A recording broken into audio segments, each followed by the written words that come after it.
Alright, y'all. This is the Drake v. Kendrick Iceberg. I saw this on the Reddit. We're doing a recap. Let's get into it. Alright, so everything here that's highlighted, I'm just skipping. I don't want to go over it. They're songs. You already know them. It is what it is. Story of Adidon. Story of Adidon is a song from a different beef Drake had with Pusha T. In this song, Pusha reveals that Drake has a secret child with a corn star and that he has been trying to keep this secret. This was known as one of the most vicious songs in a rap beef ever. This was until Meet the Grams. Meet the Grams ties in with like 9 other theories, so I'm just gonna give it to you piece by piece over the course of this iceberg. This song is a letter written by Kendrick to everyone in Drake's extended family. This includes his mother, father, himself, his child, and a certain someone. Third and second child. In Meet the Grams, Kendrick alleges that Drake has a second child from another relationship, calling her baby girl. He never discloses her name, although he does go on to suspiciously state eternity in the following line, which made people theorize who this girl could be. Additionally, Kendrick hints at the idea that there could be more than just 2 children, and I could only find a single report of a third child. Eternity Joy 13. In 2015, media reported on a then 2-year-old daughter of Drake, who he had with a Haitian-American woman at a Miami nightclub. The report goes on to claim that he had a paternity test taken and a $15,000 a month child support was agreed upon. That's $3.2 million over 18 years. And we know that it was raised in future years, although we have no idea how much. The child's mother was a black woman with brown skin.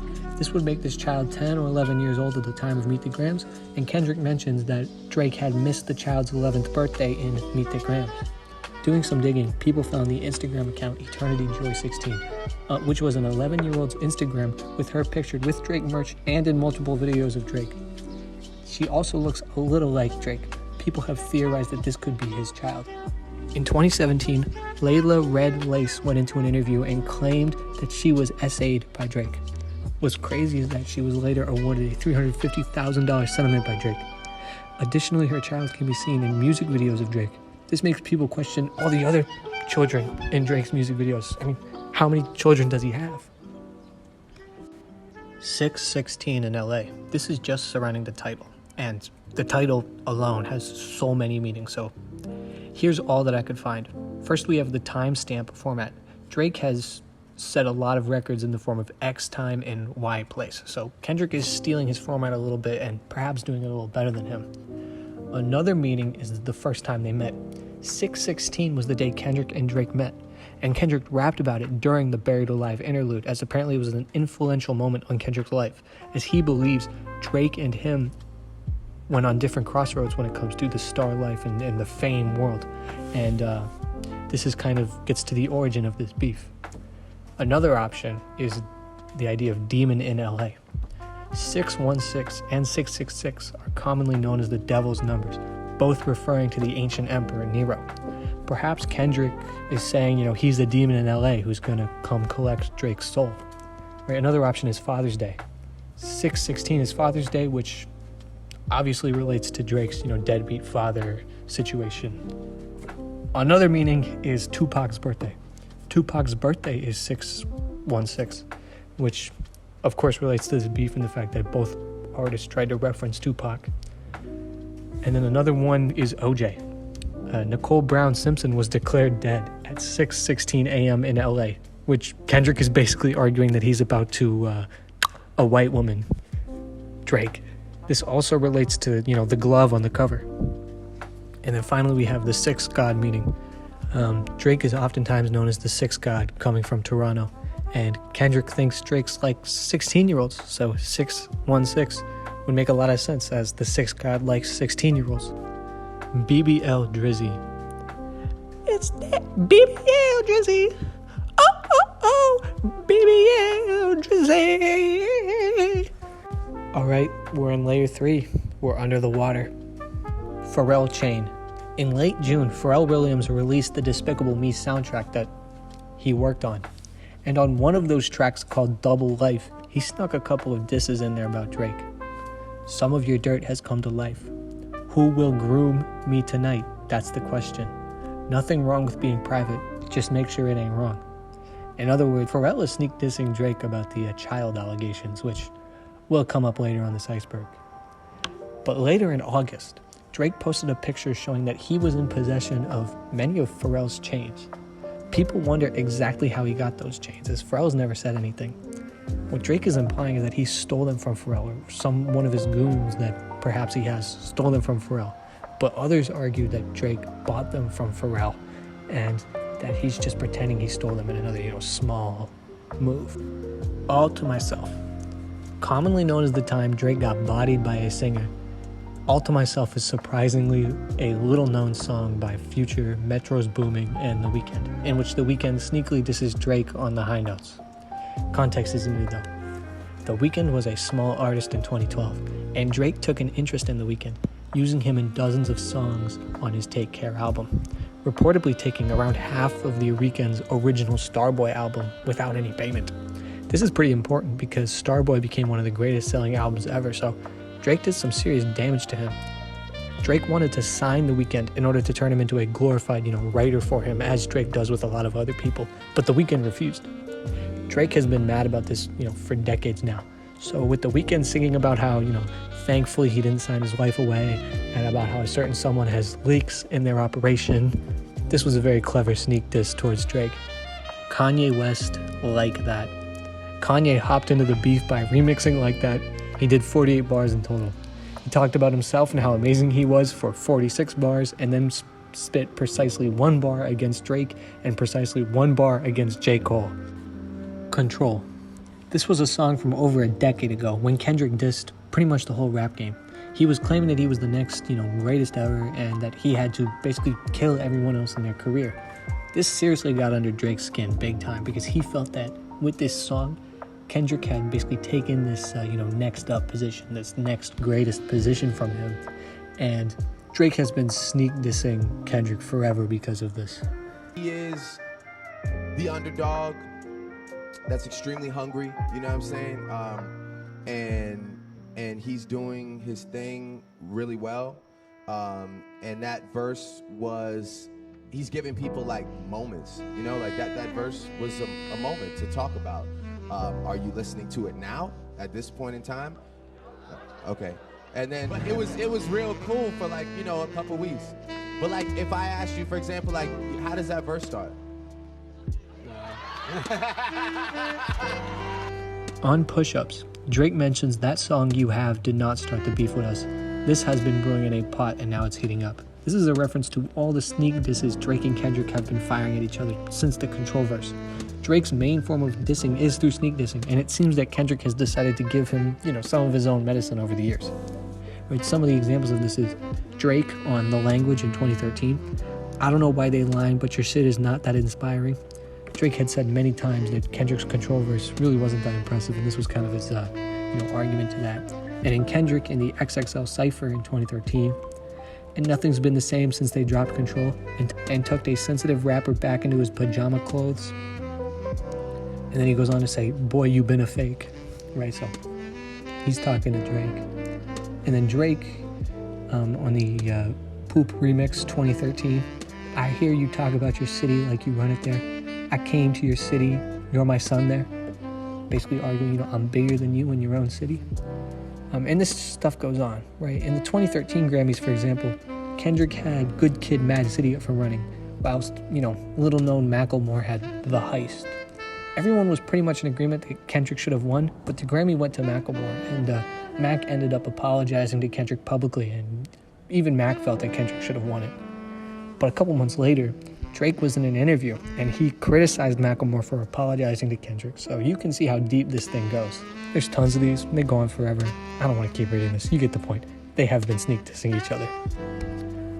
Drake and 17-year-old video. He did, in fact, look twice at a teenager. OVO Mole. In Meet the Grams, 616 in LA, Pharrell Diss, Champagne Moments, and in Not Like Us, all the artists involved link back to the idea that there are one or more OVO workers who are double agents and are secretly working against Drake. Many people theorize, if this is true, and if it is true, who exactly it is. Here are some of the theories I've found. first theory I have, which I personally think is pretty likely, is that there is no mole, right? One option people have given is that Kendrick has no mole, which I could see, right? Kendrick said that he could predict Drake's moves precisely in Euphoria. So perhaps, in the very next song, 616, Kendrick starts going, well, I have a mole, right? Because he's just that good at predicting Drake's movements. And he's just like, you know what? At this point, I think I can do this. I can just say I have a mole, right? Another option, and this goes to kind of a different place, is 40, which is Drake's producer. Back during the Pusha T versus Drake beef, there was a similar issue in that many people wondered how the information about Drake's first child, Adonis, arose. Drake blamed Kanye, who he had told about his child, and Drake thought Kanye had proceeded to tell Pusha T. Kanye and Drake have had an off and on beef for the longest time, so it would fit in that Kanye would do something like that. But Pusha did an interview in which he gave his own reason about how the material came out. 40, it didn't come from Kanye. 40 is sleeping with a woman who begins to, he talks to her daily, 5-6 hours a day. Oh, she must have a great personality. Yeah, bruh. With that also came the fact that Drake has a child.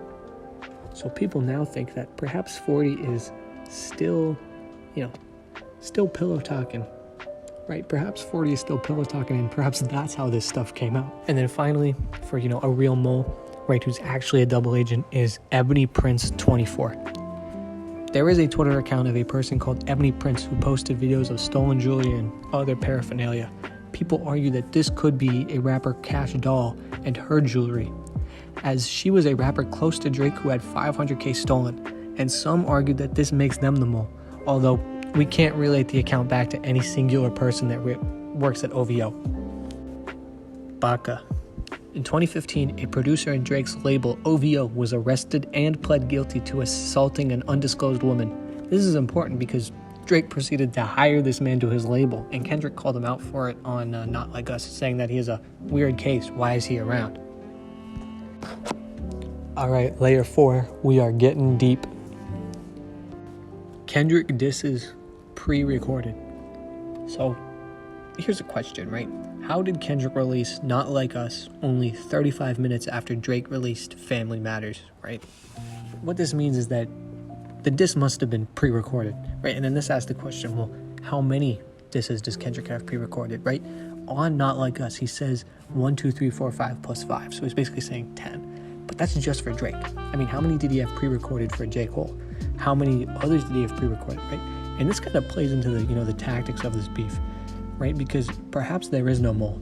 And perhaps Kendrick is arguing that he can predict Drake's angles, not because Drake is predictable, not because Kendrick is good at predicting, but because Kendrick might have released, might have written like 100 fucking disses.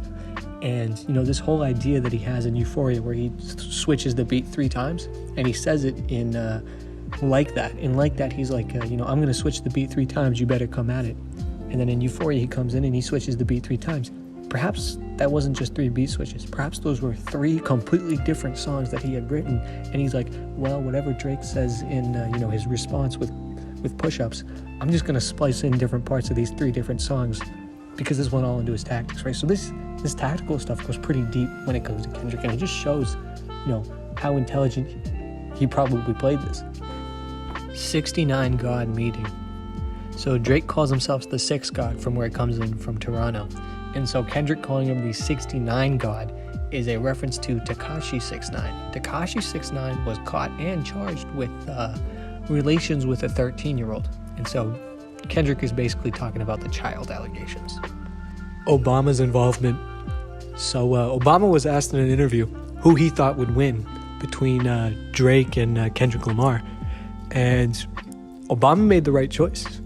Drake is pissed. At Drake's house. So when Kendrick started up on the child stuff, a lot of people in a lot of high places in the music industry got very worried. Not just because, Drake has a $400 million deal, but they got worried for other reasons.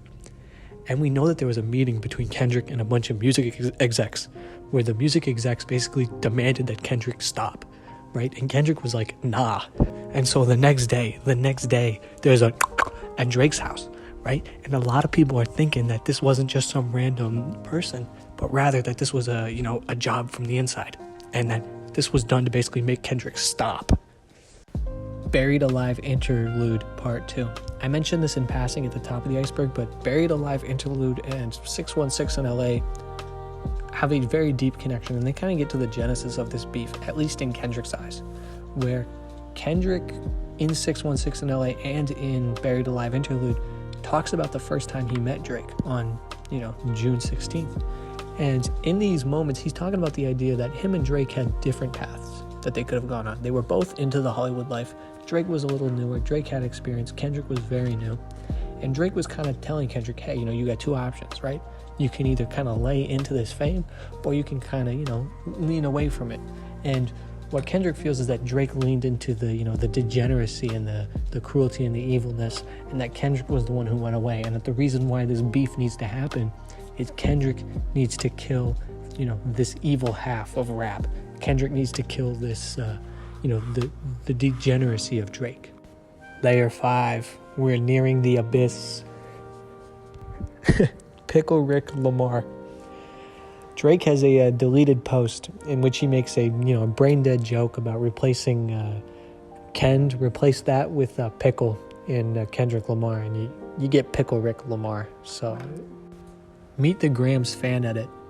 So when Meet the Grams first came out, it was such a vicious and brutal song that a lot of people were commenting that the last verse about Drake's daughter was really cruel because it roped someone into this beef who kind of didn't want to be part of it, and may have kind of hurt their life by telling the world that they were Drake's child. And so a lot of people were commenting like, hey, can you please remove this, can you please edit this out, right? Fans were asking for the last verse to be cut. And what happened was that Kendrick's label went in and mass deleted all these comments, kind of changing history. And so it kind of goes to show that this isn't a good v bad beef, right? There's bad actions on both sides, right? So it is what it is. Kendrick sampled Drake's uncle. 616 in LA has been a crazy lore dump, I think, and it is the majority of this iceberg. But there's more to it, because the sample that Kendrick uses, Drake's uncle is part of the instrumentation. And so the reason why 616 never released on Spotify, never released on streaming, it never released on all these different things is because there was copyright issues. Kendrick on First Person Shooter. So the original draft of Kendrick on First Person Shooter was meant to include Kendrick, as that Freudian slip just showed you. But Kendrick denied this because Kendrick was like, I'm not coming onto Drake's song where they talk about the big three and I'm a feature, right? Kendrick's like, no, there's no big three, it's just big me. And even if there was a big three, I'd be at the top of it, right? I'm not featuring. And Kendrick said that if Drake released First Person Shooter, there'd be problems. And he warned Drake about this, and Drake was like, we're still doing it. So, that's kind of baller by Drake's part. It ended his career, but it's baller by Drake's part. Layer 6. This really is the end. There's 3 theories here. We're in the abyssal zone. There's no light. If you're down here, you are deep in this. Baby Keem wrote Good Kid, Mad City at 12. So this was a joke, and it was originally meant to end the iceberg, as most icebergs do end with a joke, but it was just a Reddit post in which people joked about how, Baby Keem was helping Kendrick on Good Kid, Mad City, which, if you do the math, Baby Keem would have been like 12, 13, 11. But if anything, it's the other way around, right? Because Kendrick has like 7 to 8, voices and accents that he'll use throughout his discography, and Baby Keem is like one of those accents, right? He's like the high-pitched one. Right, and so Kendrick is definitely helping ghostwrite for Baby Keem. KTW. It's not the craziest one, right? The next theory is fucking insane. But this one is definitely the biggest mystery. And it's definitely one thing that pretty much no one has figured out yet, which is KTW. Kendrick mentions this not just in tracks on, this beef, but he mentions it in completely separate tracks. And literally nobody has any idea what this is. Nobody knows. What the Dirt, who's pretty much the expert on this, I cited him for a lot of my sources. He has no idea what this is, right? I searched at Reddit. They have no idea what it is. I went to 4chan. I went to like 8chan. Okay, I'm deep in this rabbit hole, and people don't know what KTW is. And we may never know, right? It's definitely something Drake knows. It's definitely something Kendrick knows. Maybe it's some inside joke. We have no idea. Kendrick is the Antichrist through revelation reverberations. This one's pretty crazy. So within Kendrick's work, it's not difficult to see how, God relates to a lot of it, but there's always something just like a little twisted about it, right? People have given Kendrick quite a lot of flack for the diamond-encrusted crown of thorns he possesses. It's kind of demonic in a certain way. And on top of that, many music videos have seemingly shown Kendrick, in like a cross position, floating over water, right? Kind of fake miracles, you could perhaps call them. Furthermore, there are many lines in which Kendrick refers to himself as the Elohim, right? And the Elohim has many references, but one of the lost meanings was of the ancient biblical giants who were born of angels and humans. The Antichrist, or Lucifer's child, would also be an Elohim, as, Lucci would be an angel and the mother of would of course be a human. Kendrick did this on 616 and in an unrelated song called Family Ties.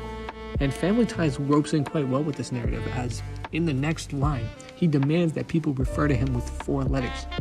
This is a double entendre. A lot of people thought it meant goat, but it could also mean YHWH, which was the original name of the god of the Israelites.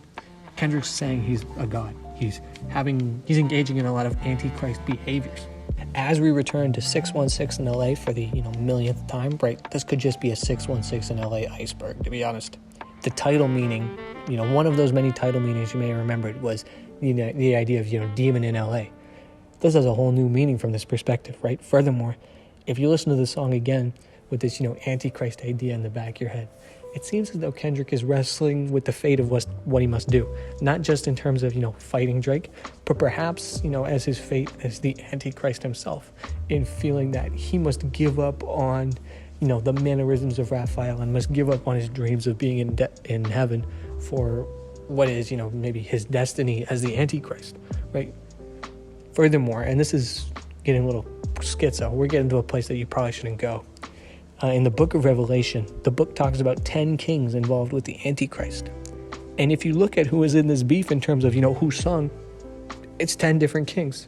Drake, Kendrick, J. Cole, Metro's Booming, Future, Rick Ross, Kanye, The Weeknd, and the final 2, who a lot of people miss, is Pharrell and, I can't believe this is one of them, DJ Academics. So there's a lot of Antichrist relationships to this. Now, obviously, I don't think Kendrick's the Antichrist, right? But there is a biblical belief that, the end times with the Antichrist and all that different type of stuff is such a powerful moment in the future that it's had reverberations on all of time, and that there are these events that we can look at that very closely mirror the end times, because the end times were so powerful that it's, stuff echoes backwards. I'm kind of an atheist, so this is just from a Christian perspective. Thank you for watching. That one was crazy.